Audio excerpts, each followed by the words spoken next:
যশোরে তাপদাহে সড়কের পিচ গলে যাওয়ার কারণ এবং অনিয়ম অনুসন্ধানে তদন্তে নেমেছে দুদক। বৃহস্পতিবার দুপুর 2টার দিকে যশোর নড়াইল মহাসড়কের বিভিন্ন পয়েন্টে সড়কের গলা পিচ পরীক্ষার পাশাপাশি সড়কের তাপমাত্রা পর্যবেক্ষণ করে দুদকের কর্মকর্তারা। দুদকের কর্মকর্তাদের সঙ্গে এ সময় সড়ক ও জনপথ বিভাগের ঊর্ধ্বতন কর্মকর্তারা উপস্থিত ছিলেন। খুলনা বিভাগের উপর দিয়ে বয়ে যাচ্ছে অতি তীব্র তাপদাহ।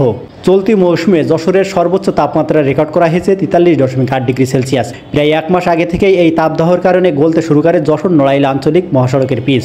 এ নিয়ে বিভিন্ন গণমাধ্যমে সংবাদ প্রকাশিত হয়। পরিবহন শ্রমিক নেতাসহ সচেতন মহলের দাবি, দুর্নীতি করতে নিম্নমানের সামগ্রী দিয়ে সড়ক নির্মাণ করায় পিচ গলে যাচ্ছে।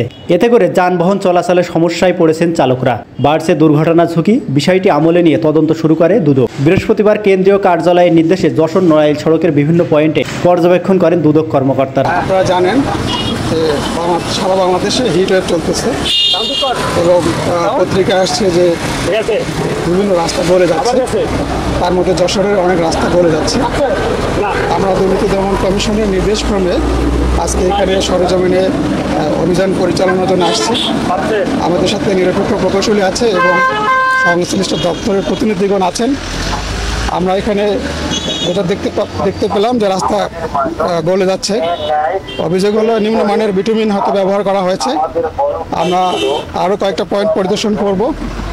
এরপর আমরা তথ্যপত্র বিশ্লেষণ করে আমরা দুর্নীতি দমন কমিশনে পরবর্তী প্রয়োজনীয় আইনগত ব্যবস্থা গ্রহণের জন্য আমরা প্রতিবেদন দাখিল করব।